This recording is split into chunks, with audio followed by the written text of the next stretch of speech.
Bonjour, bienvenue à Bruxelles. Je suis Olivier Sreli, créateur de mode. Et cet endroit, ce quartier s'appelle Uccle. Bienvenue.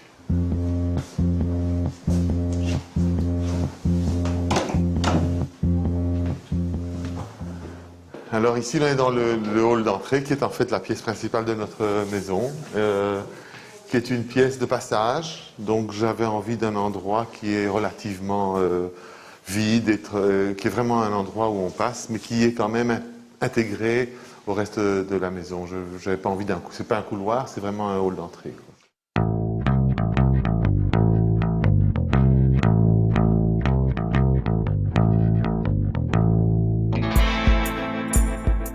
Mais écoutez, quand on a acquis cette maison, en fait, je l'avais trouvée très très très laide, parce qu'elle était en crépi vert, tous les murs étaient en crépi vert.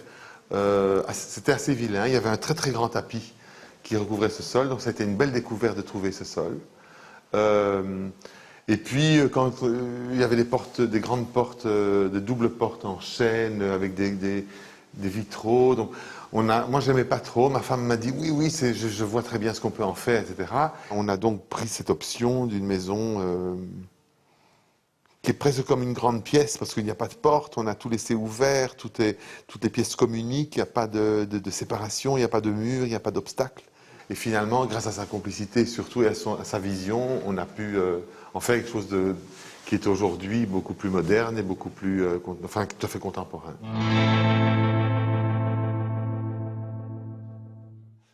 Alors ici, c'est un meuble très sympathique. C'est un meuble fait par un designer belge qui s'appelle Veraneman, qu'on pourrait fermer. Il a une inspiration un peu chinoise. Et quand on l'ouvre, on découvre un meuble totalement fou, parce qu'il a l'air d'être presque inemployable. C'est des tout petits tiroirs, chacun a sa personnalité. Et en fait, c'est un homme qui adorait les boutons de manchette et qui portait 365 paires de boutons de manchette chaque jour de l'année. Donc il y a le printemps, l'été, l'automne et l'hiver. Voilà. Ça, c'est le 365e, qui est dans une autre couleur que des autres, qui est dans la couleur du meuble. Et en fait, c'est donc un meuble totalement... qui est vraiment un meuble, pour nous, totalement inutile, quoi. Ça, c'est une coiffe du Burkina Faso, qui est en fait montée on l'a montée comme ça. Moi, j'aime beaucoup cette pièce. C'est une pièce porte-bonheur en plus, donc c'est important d'avoir des choses qui vous donnent des bonnes vibrations dans une maison. Et ça en est une. J'estime qu'un objet, quand on l'apporte dans ce milieu qui n'est pas son lieu originel, il faut que le lieu adopte cet objet, et il faut que cet objet adopte l'endroit où on veut le mettre. Je ne veux pas aller faire un shopping, disons, d'objets artistiques ou d'objets de décoration qui soit une envie d'habiller un mur. C'est l'objet qui me fait penser à l'endroit où on pourrait le mettre. C'est comme ceci qui est une photo d'une usine de montage d'une voiture. Vous voyez, ici vous avez la carcasse de la voiture et vous avez tous les robots qui bougent et qui font toutes ces étincelles. Donc c'est hyper vivant, c'est un moment, il n'y a pas un être humain et tout bouge. C'est ça que je trouve extraordinaire.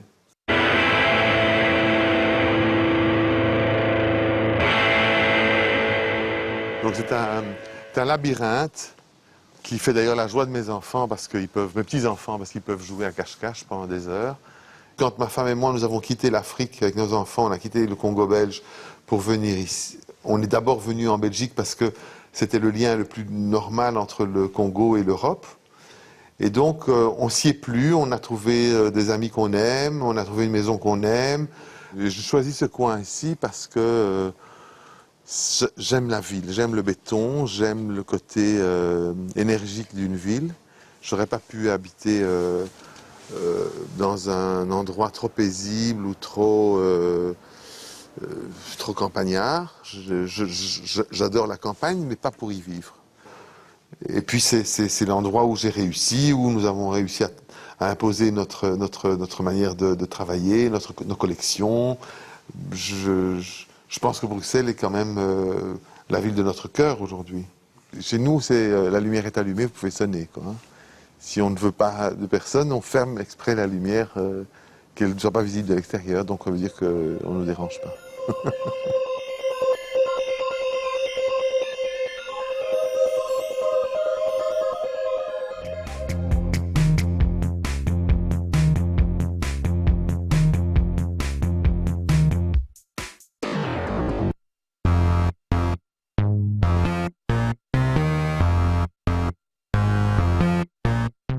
Ça, c'est aussi un endroit très fœtal. Je voulais totalement doux et pas du tout agressif dans rien.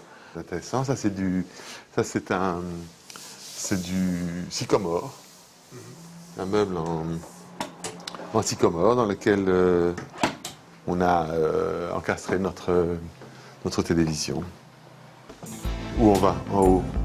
On va dans le bureau. Non. Un bureau à quoi il sert quand on ne travaille pas? Il sert à s'isoler, il sert à écrire une lettre à quelqu'un qu'on aime. Je peux laisser traîner tout et ce qui m'arrive d'être très désordonné.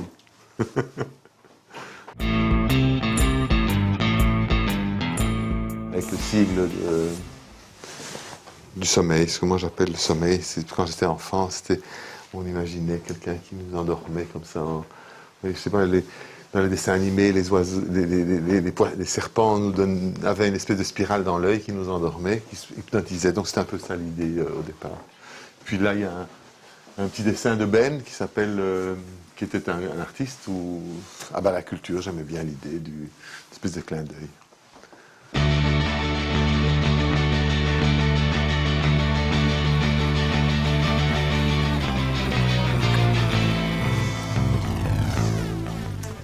Alors ça c'est la salle de gym, la salle de torture où il m'arrive de faire de la gym très très tôt le matin. J'ai la chance, j'ai un coach qui vient, que j'aime beaucoup. Enfin quand il arrive je le déteste parce qu'il vient à 7h30 et quand je lui ouvre la porte je lui dis ah là là aujourd'hui. Et puis au bout d'un quart d'heure je suis très content et ma journée est fantastique. Vous voyez j'ai tout ce qu'il faut, hein, l'espalier, des trucs pour l'exercice, voilà.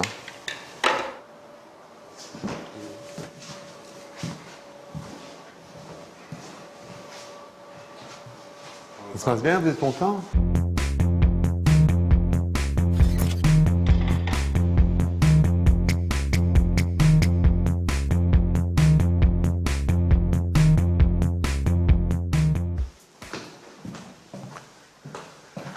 Alors ça c'est notre cuisine. Notre cuisine où on a deux choses que j'aime beaucoup. Ce sont des bouteilles en plexiglas faites par un artiste qui s'appelle Pierre Giraudon.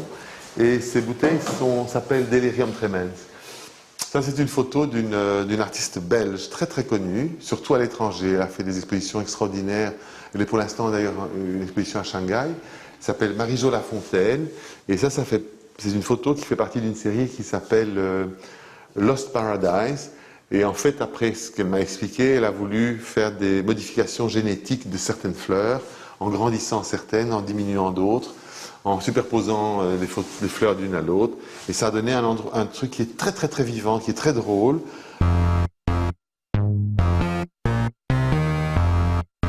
Ça, c'est la salle de jeu de mes petits-enfants. J'en ai 4. Ils s'appellent Victor, Sacha, Léa et Jade. Et voilà, ça c'est leur petit univers. Ils font ce qu'ils veulent.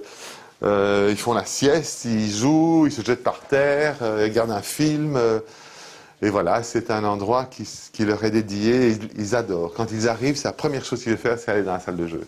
Ça, c'est une très grande œuvre d'art faite par mon petit-fils. C'est une baleine.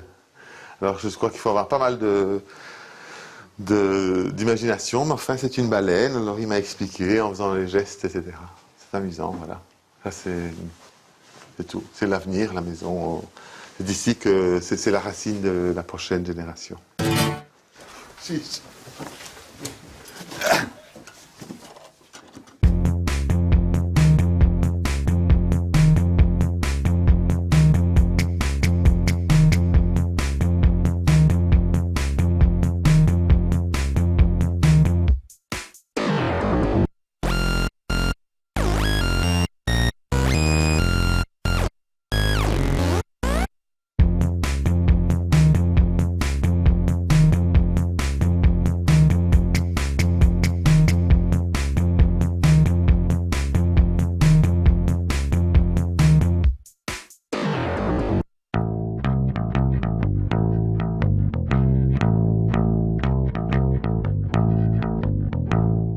je vous accueille dans ma caravane de luxe, qui est une drôle d'expression, mais qui est un appartement qui m'a été confié pour la réalisation de l'étage supérieur, ce qui justifie l'état de délabrement et l'état de travail qu'on y fait. Mais comme vous savez, il n'y a rien de plus agréable que de travailler sur site, donc j'ai préféré cette solution. Alors comme vous pouvez voir, on est dans un site vraiment résidentiel puisque ce ne sont que des maisons en général et quelques immeubles du début du siècle. L'immeuble La Cascade a d'ailleurs été construit en 1940 parce que l'avenue s'appelait l'avenue de la Cascade. Le général de Gaulle étant moins connu en 1940 que maintenant, ça a changé de nom. Ensuite, on a décidé de casser complètement le site. Donc l'intérêt de mon étage supérieur qu'on verra tout à l'heure, c'est qu'il n'y aura jamais dans ce quartier un immeuble plus haut que le nôtre et qu'on nous offre à ce moment-là une vue de 360 degrés sur Bruxelles dans un quartier très agréable puisque plein de verdure et avec un côté encore un peu, je dirais, faussement populaire avec les marchés, les choses comme ça, mais ce qui fait en fait une qualité de proximité importante.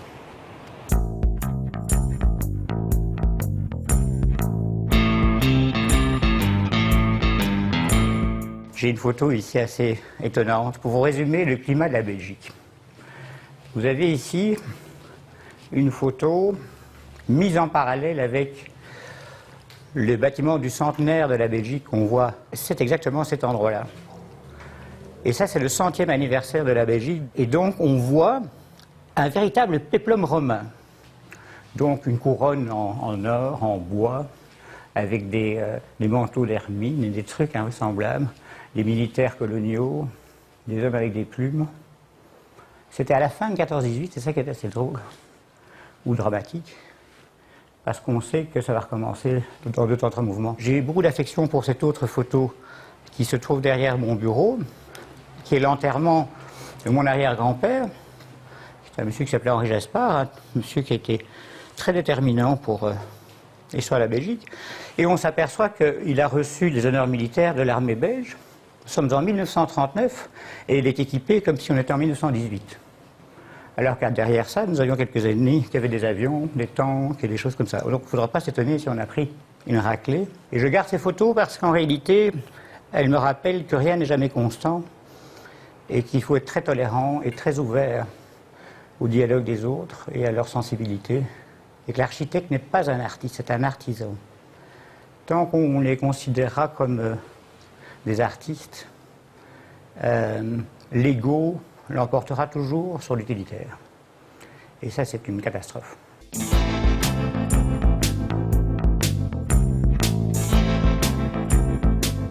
C'est une tendance actuelle que je déteste, c'est qu'on va, au niveau du style, on fait un peu de la mode, et l'architecture est tombée un peu dans la mode, et on fait un peu tout partout la même chose. Et à part l'adaptation de certains matériaux, je trouve que les choses doivent rester plus ou moins adaptées, soit au climat, soit au style des gens qui y habitent. Et là-dessus, je suis resté très sévère sur l'architecture contemporaine que je pratique, mais je ne supporte plus les gens qui font référence à Le Corbusier ou à Oscar Niemeyer ou à Philip Johnson ou à qui on voudra, qui ont été des génies en leur temps. Mais la référence au génie suppose un peu d'égocentrisme, parfois difficilement avalable quand on voit le résultat. Et plus les économies s'ouvrent, plus espèce de... C'est comme si on avait la boîte de Pandore, comme ça. On a de plus en plus de gens qui veulent des choses énormes, et comme la technique nous permet de le faire, 800 mètres carrés de verre sans mur, c'est possible. On ne sait pas ce qu'on met dedans, on oublie d'acheter des livres, on a beaucoup de Game Boy. La musique, très important, pas la meilleure. Et puis, ça s'en font surtout, le plus grand drame, c'est que ça en fait surtout des maisons abris. C'est-à-dire que ce ne sont pas des maisons d'accueil. Une maison, c'est fait pour accueillir les gens. Alors ici, oui, on est sur mon lieu de travail, mon lieu de réflexion. C'est un lieu un peu foutoir. Je suis encore là à vouloir gratifouiller, couper. Il s'agissait d'un loft à faire près du palais de justice. C'était trop grand, puis c'était trop long, et puis il y avait trop de lumière, et puis il y avait... ça fonctionnait pas à l'intérieur. Enfin, c'était d'une complication ce truc. Donc, pour finir, c'est agréable de redessiner, de superposer, de créer un autre niveau. Enfin, c'est comme ça que je conçois le truc. Ici, par contre, on a le mur des réflexions intemporelles, comme je dis toujours, avec les plus belles choses et les plus monstrueuses. On a évidemment l'oiseau de Brancusi, mon fameux arrière-grand-père qui sort épuisé d'avoir géré l'État et le Congo. Il était Premier ministre pendant des années. Ici, il discute à la conférence de la paix à La Haye, juste avant la guerre. Ça, c'est aussi intéressant. C'est en fait moi au-dessus des Twin Towers. C'est-à-dire que c'est encore la question où on croit que tout est établi et la nature humaine fait qu'on a l'impression qu'on est maître du monde et en réalité, qui aurait pu croire que ces bâtiments qu'on aimait ou qu'on n'aimait pas, mais qui quand même étaient un exploit architectural d'importance, qui a été détruit parce qu'il représentait à mon avis l'arrogance d'un monde par rapport à un autre. On s'apercevra malheureusement d'ailleurs que tout recommence puisqu'on veut construire plus grand. Ça par exemple c'est un travail que je trouve très très bien. C'est Mary Donnelly, c'est en Irlande. Quand on lui demande de lui envoyer une photo de sa maison, elle envoie ça. Et elle a raison, parce qu'on n'envoie pas des photos de sa maison, de sa chambre, de son truc. Il y a un côté pudeur. Elle me dit, si tu veux voir la maison, tu viens. Il y a des choses terribles aussi. Pour le musée de l'Europe, il y avait notre ami Berlusconi qui a demandé à la petite fille de Mussolini de représenter son pays au sein de l'Europe. Je la trouvais assez mauvaise.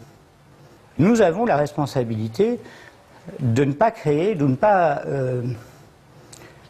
pas permettre à des idéologies difficiles pour l'instant, de plus en plus difficiles, de se développer grâce à des bâtiments qui viennent, comme de la publicité, surenchérir la catastrophe. Quand je vois qu'il y a des rétrospectives maintenant du sculpteur Arnaud Brequet, qui était le sculpteur d'Hitler, qui avait un hédonisme un peu similaire à ce personnage ici. Donc c'était toujours de l'académisme, mais ça, disons que ça a été vite transformé en Arien et en Apollon et en ci et en là. Et pour finir, ça a créé l'homme idéal. Ça a créé ce qu'on appelait le désir arien du système.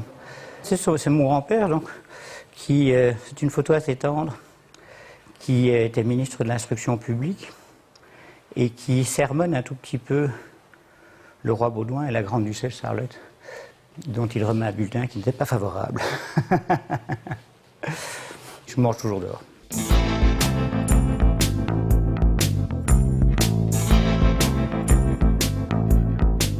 J'aime bien cette espèce de chaos avec des côtés un peu nostalgiques. Ce sont les... Je vais vous montrer comme c'est assez kitsch. Ça, c'est la maquette du loft dont je viens de vous montrer les dessins au-dessus de la télévision.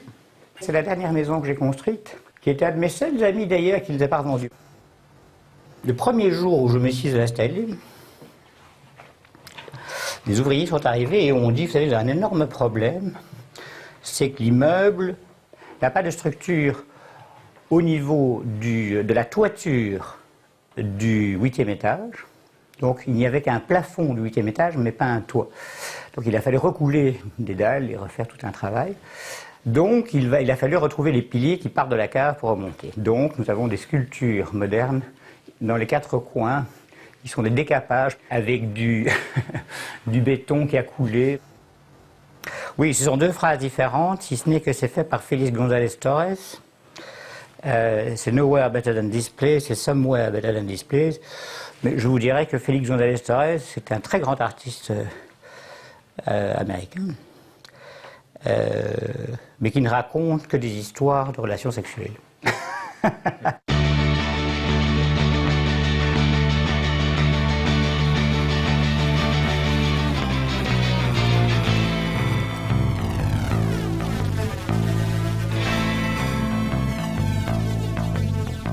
C'était une commande pour en faire un pied-à-terre pour quelqu'un qui vivait à Bruxelles, en province, et qui, souhaitant aller au théâtre ou au cinéma,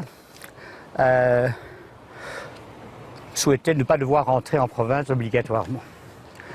Je me suis trouvé très agréablement réconcilié avec ma ville, que je n'aimais pas beaucoup au départ, mais de voir comment les gens vivent dans les grandes cités, c'est un truc qui m'a souvent effrayé. Bruxelles est une ville extrêmement intéressante parce que, comme je dis toujours, c'est une ville qui a été envahie 50 fois.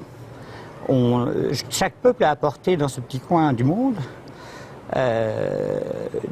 l'Espagne, l'Autriche, la France, l'Allemagne, la Hollande, ont chaque fois apporté leur tradition culinaire, leur littérature, leur style, leur mode. Et cet ensemble, il y a un très joli mot en belge qui dit le melting pot, résume bien ce que ça veut dire.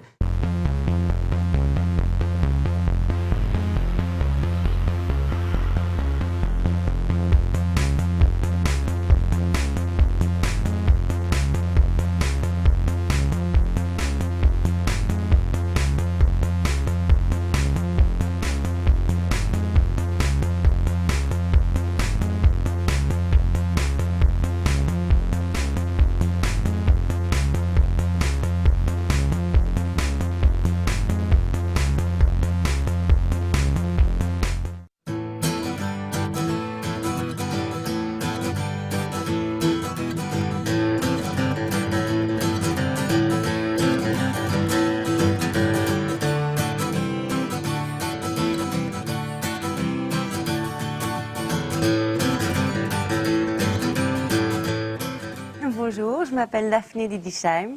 Bienvenue à la maison. Moi, je suis dans les éditions, je vends des publicités pour des magazines. Et donc, on se trouve là, un peu plus en dehors de Bruxelles, à cette fontaine, un peu plus dans les bois. Voilà, venez.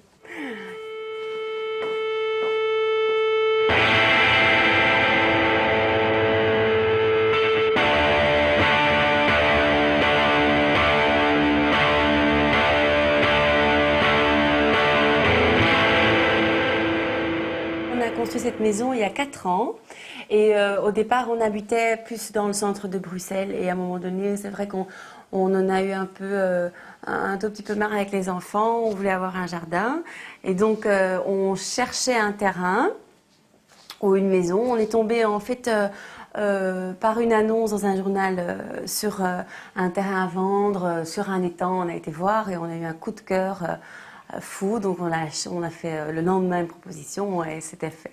Et voilà, donc on a mis, ça fait 4 ans maintenant qu'on habite ici et voilà.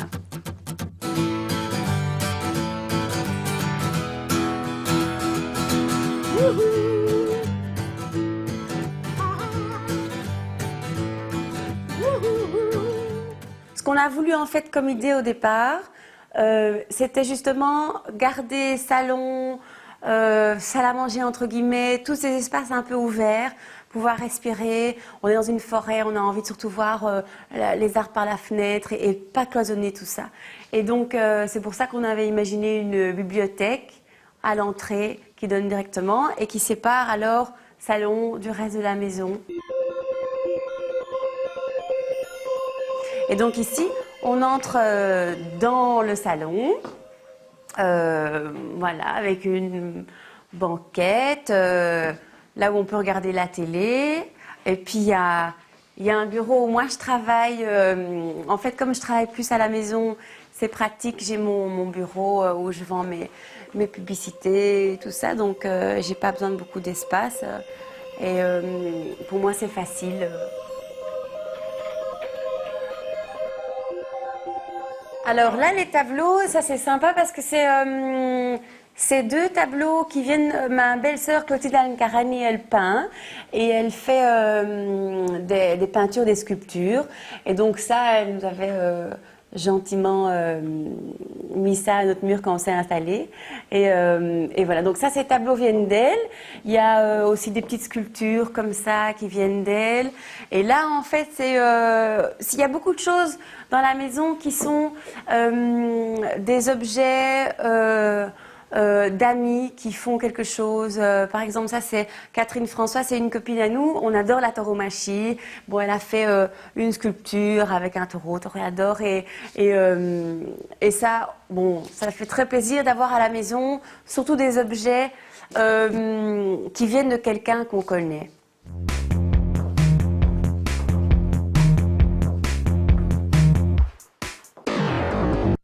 On arrive ici dans la salle à manger, qui est entre guillemets salle à manger, parce que on voulait pas justement cette idée d'avoir des pièces cloisonnées, et on voulait garder un esprit ouvert et garder parce que finalement on mange tout le temps dans la cuisine, on est très content comme ça.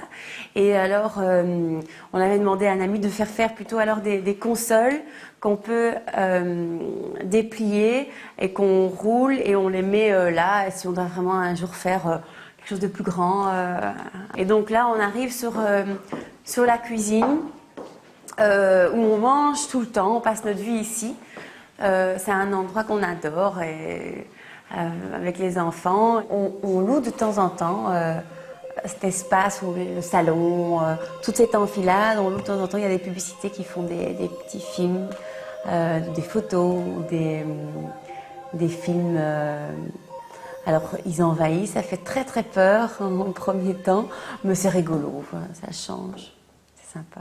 Et au début, en fait, c'était marrant parce que, en fait, ça c'est un îlot central où il y a un revêtement en inox. Et un jour, on a voulu rajouter une table, juste disons une planche en bois pour faire un dîner en plus parce qu'on avait plein de gens, enfin à Londres. Et puis on l'a laissé parce qu'on trouve ça sympa et on mange une fois là et dans la cuisine, c'est rigolo. On rentre ici en fait on est rentré par là-bas, ici on va monter.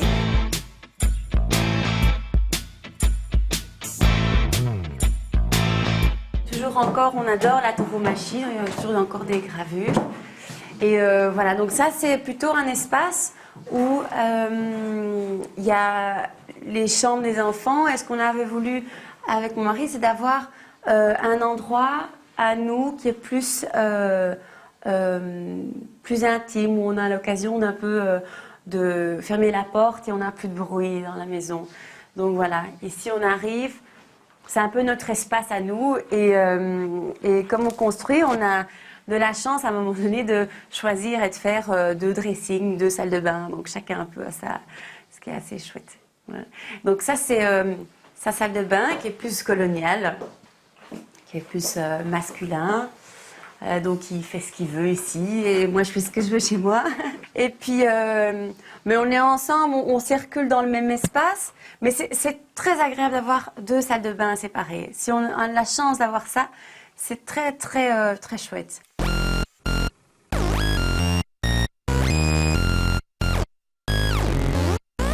Voilà la chambre. On aime bien ours, éléphant, tout ça.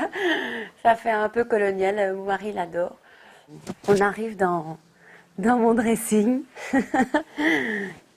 En fait, ce qu'on aimait beaucoup, c'est se retrouver plus dans notre chambre, comme dans un hôtel.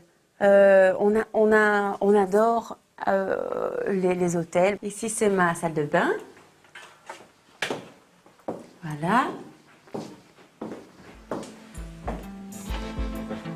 Voilà.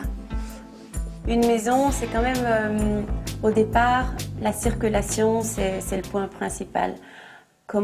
Si on fonctionne bien, si tout le monde a un peu son coin, si on peut vivre ensemble et en étant pas non plus les uns sur les autres, avoir un bon mouvement dans la maison, une bonne circulation. On va continuer, on monte. Et on monte. Là, en haut, il y a une chambre d'amis, une salle de bain et encore une chambre d'un autre enfant. Et voilà.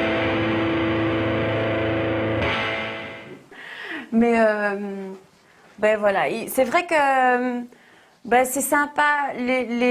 Quand ils viennent avec leurs enfants. Donc voilà. Et ici, on avait mis un lit en baldaquin, mais il passait pas, donc on a découpé. Mais c'était un très joli lit en baldaquin.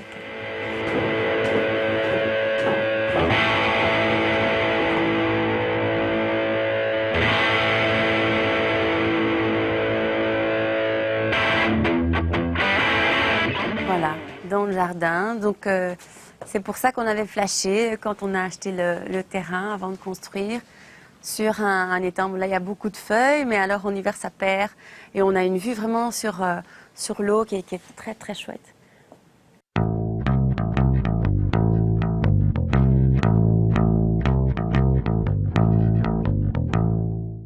Avant, donc, on était en ville et c'est vrai que ça change beaucoup. Et d'ailleurs, c'est vrai que la première fois la première nuit qu'on a dormi à la maison, on venait vraiment du centre de la ville.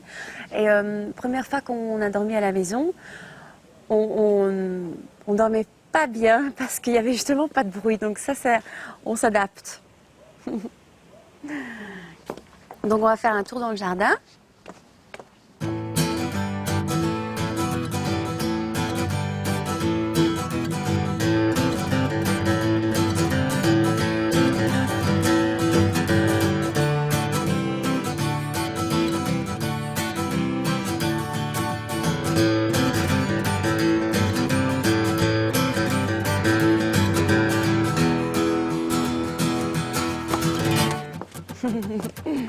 Là, j'adore cette photo parce que c'est des amis photographes qui nous avaient gentiment invités aux Seychelles.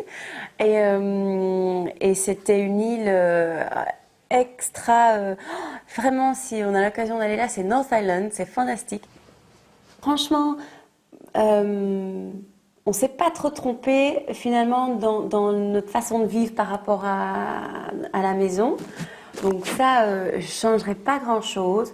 Il y a toujours 1 mètre carré en plus qu'on voudrait bien, droite à gauche. Mais bon, on est quand même... ça va.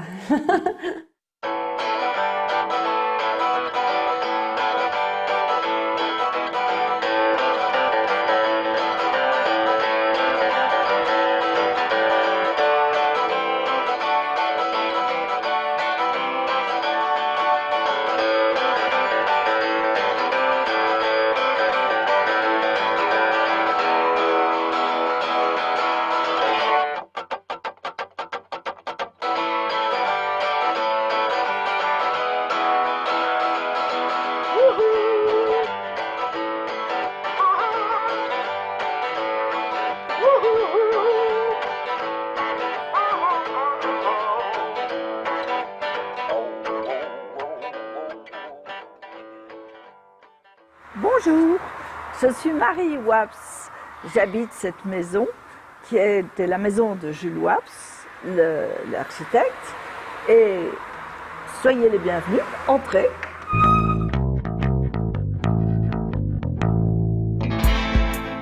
J'habite ici depuis plus de 40 ans. J'y ai élevé ma famille et j'y travaille, et j'écris et j'illustre des livres pour enfants.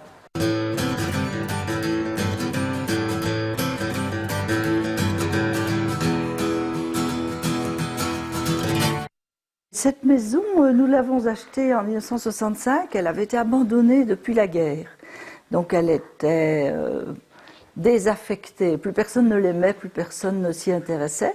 On me dit que c'est un peu grand pour moi toute seule maintenant, mais bon, j'ai reçu un jour un prêtre zen, j'ai cru qu'il allait tomber dans les pommes quand il a appris que j'habitais seule ici. Il m'a dit, bon, c'est pas possible, au Japon, mais il y aurait 30 personnes qui habiteraient là-dedans.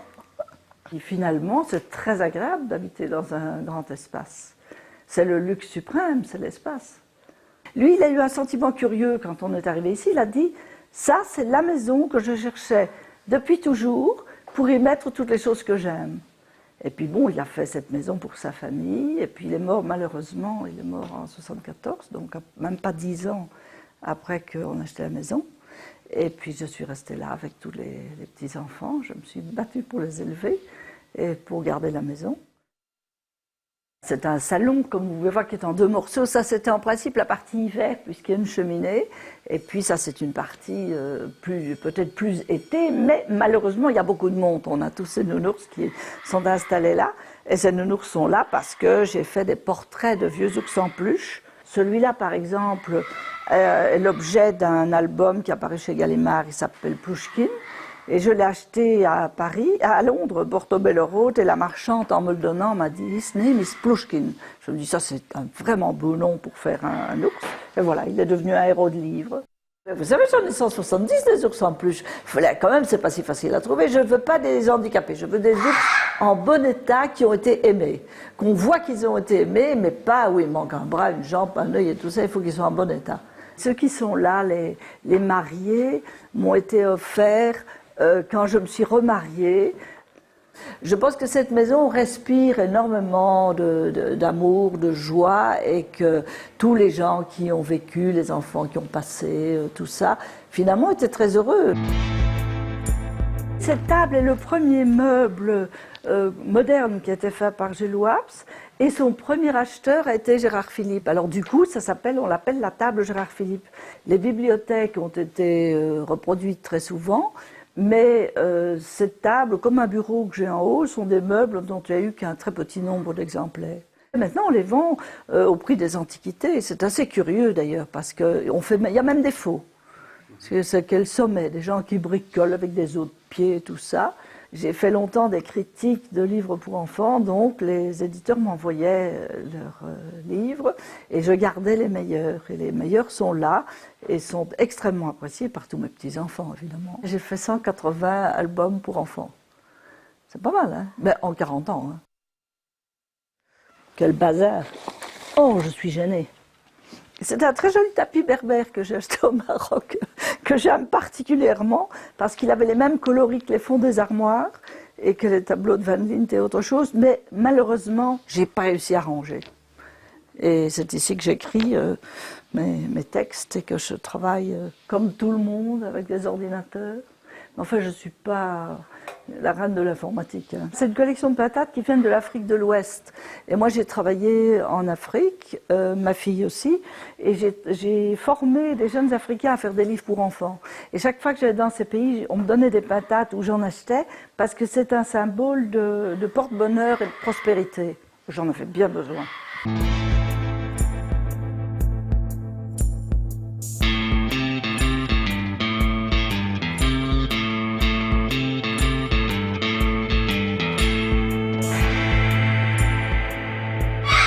Non, Coco, non. Coco, t'es atroce. Mon Dieu, tu vas aller bien faire de la campagne.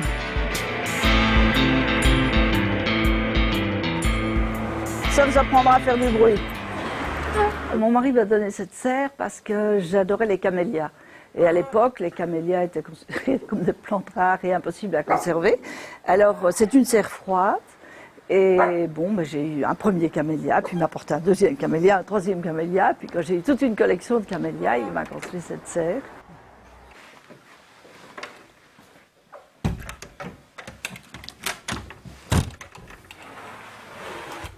C'est une jolie serre dont l'architecture a été faite par Gilles Waps, évidemment. Et maintenant, elle est vide, puisque les plantes sont dehors. Attention ici, c'est comme de passer dans un car wash.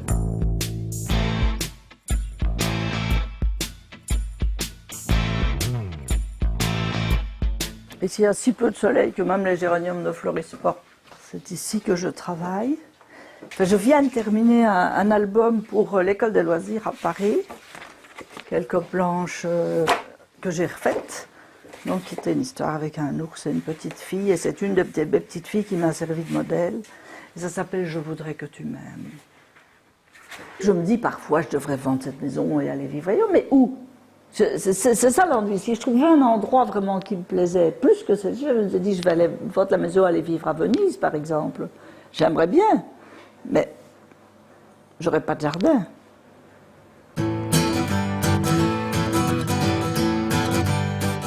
J'ai pas de jardinier, évidemment. J'ai un jeune frère qui vient m'aider, mais sinon, quelqu'un qui vient tondre la pelouse, il n'a pas pu venir parce qu'il faisait trop mauvais. Donc ça, c'est un peu difficile. Et oui, la maison est couverte de ce curieux crépi dont on ne retrouve pas la manière dont c'était fait.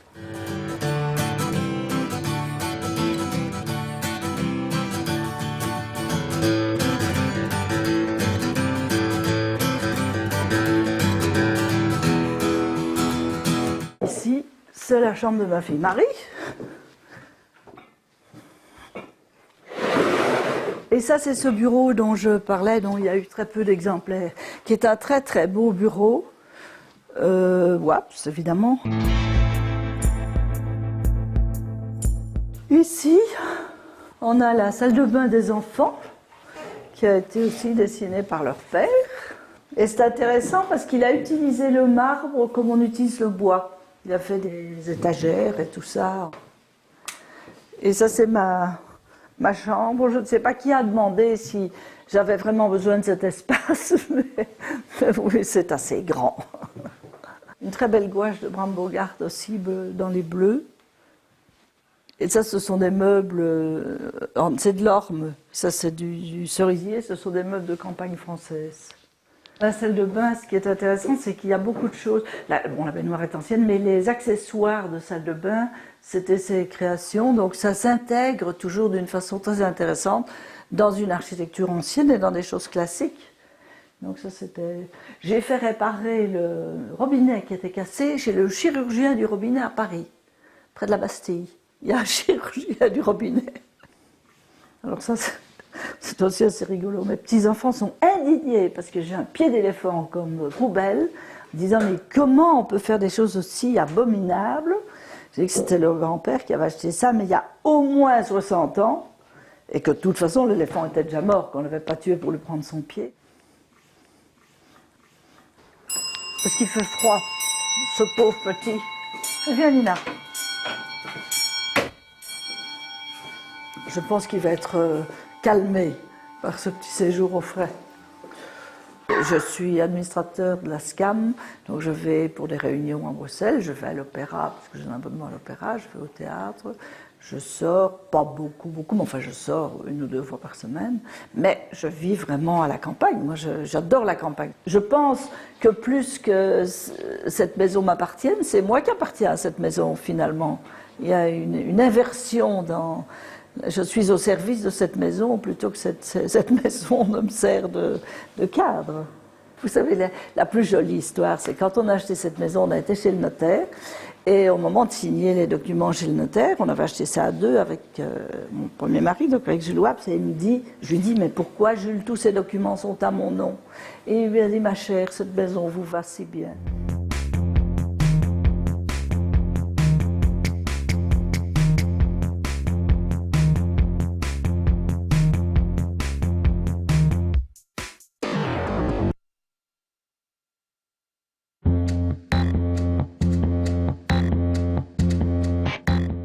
Bonjour, je suis Olivier Strelli et je suis content de vous faire découvrir des lieux que j'aime. Parmi ceux-là, il y a rue des Tanneurs un endroit qui s'appelle le Palais du Vin, qui était les anciens palais où il y avait les grossistes de vin, qui vient d'être transformé il y a quelques mois par un endroit qui est pluridisciplinaire, où il y a des stylistes de design, il y a une bibliothèque, il y a un petit resto sympa, il y a une ambiance très, très détendue, il y a un très bon fleuriste. Bon, c'est une toute nouvelle adresse.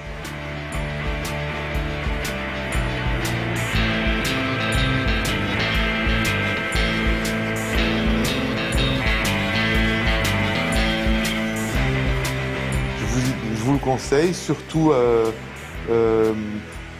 pour flâner, pour voir un lieu qui a été réhabilité. Je trouve ça assez intéressant. D'abord, c'est tout près de mes bureaux. Donc je vais parfois déjeuner sur le pouce rapidement et je trouve ça un endroit très, très, très sympa. Alors Lola, c'est un petit resto italien qui n'avait au départ pas beaucoup de prétentions et qui est devenu un endroit presque incontournable des Bruxellois. C'est un endroit où on peut manger relativement tard. Ma femme et moi, nous aimons beaucoup y aller. C'est le dimanche soir, il nous arrive d'aller rapidement dîner là. Il y a beaucoup d'ambiance, il y a beaucoup de spectacles dans la salle parce que les gens sont très particuliers, je trouve.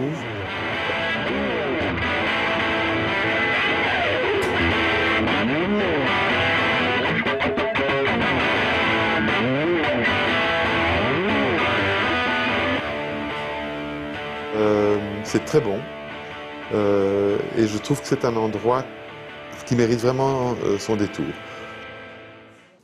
L'Orangerie, c'est un resto qui n'est ouvert que le midi, qui se trouve dans un endroit qui a été très très longtemps un endroit totalement interdit au public. Ça s'appelle le jardin du Palais d'Egmont, je crois. Ça se trouve derrière Hilton. On n'y avait pas accès. Et il y a quelques années maintenant, Albert Michels a ouvert un restaurant qui s'appelle l'Orangerie et qui est un endroit qui est très très joli l'été. La terrasse est très très agréable.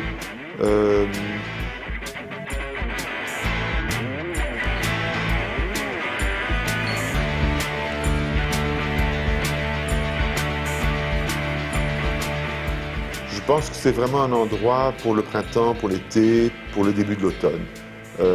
Parce qu'évidemment, il faut traverser un jardin, donc sous la pluie, c'est pas évident. On y mange relativement bien, c'est rapide, et c'est un public relativement pressé, aussi bien d'hommes d'affaires que de deux copines qui vont déjeuner. C'est un endroit très hétéroclite, très mélangé, et c'est vraiment un endroit très cool et très lumineux. Donc ça c'est ma boutique, 72 avenue Louis, c'est la seule dont je vous donne l'adresse très précise, parce qu'il faut venir. C'était une très vieille maison qui a été tout d'abord transformée par une architecte italienne qui en a fait un endroit relativement moderne, en couvrant la cour par la verrière, en faisant un escalier relativement monumental alors que c'était un tout petit escalier très très étroit. Il a été retransformé par un architecte intérieur belge qui a travaillé chez moi et qui s'appelle François Marc, qui est un garçon qui a énormément de talent. C'est une boutique à plusieurs niveaux. Il a une manière d'appeler les gens à avoir envie de monter par des espèces d'ouvertures et de trous. Il en a fait un lieu qui est très sobre, très simple, où il y a peu de matériaux différents. Il y a juste du bois, un tout petit peu un peu d'acier brossé et de la peinture blanche. Et je trouve que les collections sont mises très en valeur. La lumière zénithale, grâce à cette verrière, donne beaucoup d'ambiance. Il y a cette espèce de puits de lumière. On a un petit jardinet qui apporte de la respiration à la boutique. C'est un endroit que je fais de temps en temps vivre par une exposition, par une présentation d'un nouvel objet ou d'une nouvelle licence. Quand nous avons présenté la montre, eh bien, on a transformé cet endroit dans un écrin pour présenter la montre. J'ai fait la même chose avec le parfum. Donc c'est un endroit que j'aime faire vivre. Vous allez y rencontrer aussi bien nos clients, disons, prestigieuses comme la reine ou la princesse qui viennent quand même assez souvent dans nos boutiques, mais aussi certains comédiens quand ils sont de passage à Bruxelles. C'est plus dans cette boutique-là qu'ils vont et on les accueille dans un salon au 2e étage et c'est très très agréable. Mais ce salon n'est pas réservé à ces gens connus, c'est réservé à tout le monde. Donc venez-y.